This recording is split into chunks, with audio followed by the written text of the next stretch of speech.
If you say what's right, there's always going to be trouble. If you say what's right, there's always going to be trouble.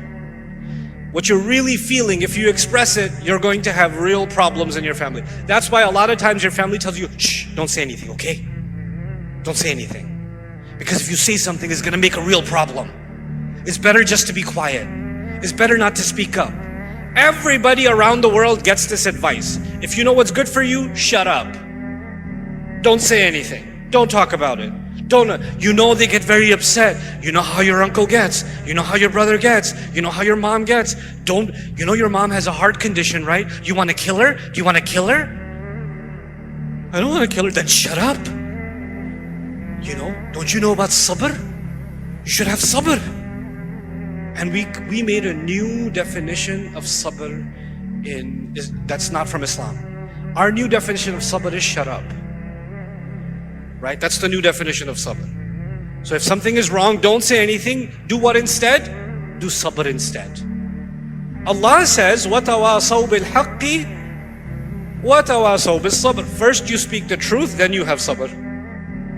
وَتَوَاصَوْا بِالْحَقِّ وَتَوَاصَوْا بِالصَّبْرِ. We say, no. Skip the truth part. Just do the sabr part. And sabr sounds like an Islamic thing to do.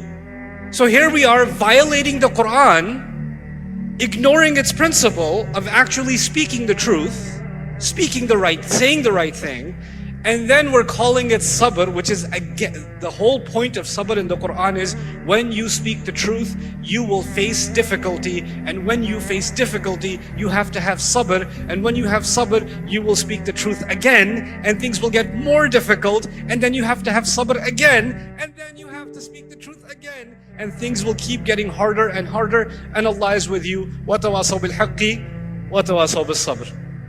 But what about Surah Al-Ahzab? Allah says, I told you, what do you get from speaking the truth? Fine, you get a lot of problems, but what reward do you get? Allah says, يُصْلِحْ لَكُمْ أَعْمَالَكُمْ. So one of the most amazing small phrases in the Quran. Let me ask you this, are our deeds perfect? Is my salah perfect? Is my dua perfect? Is my remembrance of Allah perfect? Was my hajj or is anything perfect? No.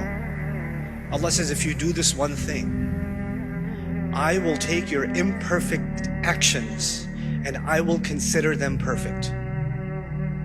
يُصْلِحْ لَكُمْ أَعْمَالَكُمْ. One of its meaning is يُزَكِّي أَعْمَالَكُمْ. This is the Sahaba's understanding of this ayah. And the other meaning is يَتَقَبَّلْ حَسَنَاتِكُمْ, which means I will accept all of your deeds and consider them good even if they weren't as good. But you have to give me something first. If you give me this one thing, I will give you this in return. What will Allah give me in return? He will take my imperfect actions and He will consider them what? Perfect. He'll remove the impurities from them. So what does He want from me? He says, I want you to do this. اتقوا الله وقولوا قولا سديدا. That's the shart.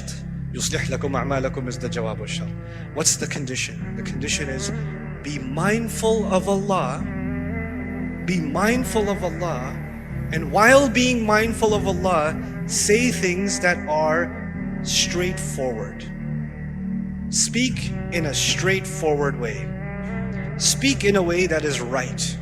Speak in a way that is whole and is complete.